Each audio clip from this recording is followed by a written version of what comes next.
Tomorrow, President Trump will travel to the Middle East to mark the first phase of his Gaza peace plan. Israel says that a ceasefire took effect yesterday, and it has begun to withdraw its forces from parts of Gaza. That move kicked off the 72-hour countdown for Hamas to release the 20 hostages believed to be alive that it captured during its October 7th attack 2 years ago. In exchange, Israel will release about 2,000 Palestinian prisoners. Hours after the ceasefire began, tens of thousands of Palestinians returned to the Gaza Strip, raising hopes that the peace deal will end the Israel-Hamas war. Deborah Pata is in East Jerusalem with more. Deborah, good morning. Good morning. Well, President Trump will address the Knesset, Israel's parliament, during his visit here. And then he heads to Egypt. The U.S.-brokered peace deal will see Israeli hostages freed in exchange for nearly 2,000 Palestinian prisoners. For all the Israelis who campaigned tirelessly for the hostages to come home, President Trump is something of a hero. As a niece of one of the hostages, I have a lot of love for President Trump because he's the one that really sealed that deal. Now, they'd like to show their gratitude in person as Israel prepares for the first presidential visit of his second term in office.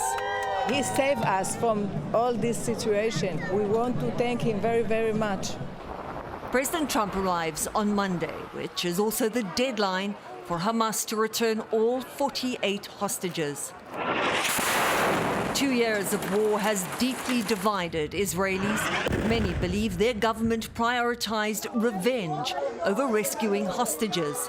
But they all agree on one thing. It is President Trump who got this deal over the line. Right up until the final hours before the ceasefire came into effect on Friday, Israel continued its bombardment of Gaza. But as soon as the guns went silent and Israeli troops withdrew to an agreed-upon line within the territory, tens of thousands of Palestinians began the journey home. Almost the entire population of Gaza has been repeatedly displaced over the past 2 years. They desperately hope to reclaim something of their life before the war. I heard my home was destroyed, said Rami Hamda, but I'm hoping I might be able to salvage some of my belongings.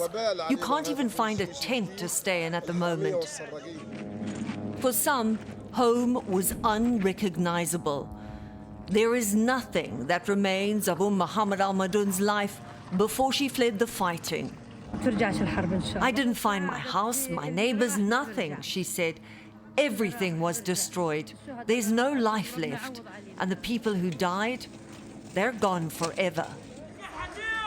Amid the rubble and ruin, the ceasefire is still holding. But many Palestinians fear once the hostages have been freed, the bombing will start again. The United Nations plans to scale up the delivery of aid over the first 60 days of the ceasefire, flooding it with food, water, sanitation, medical supplies and makeshift shelters. It says the entire population of Gaza needs some form of food aid. Michelle? Deborah, thank you for your reporting.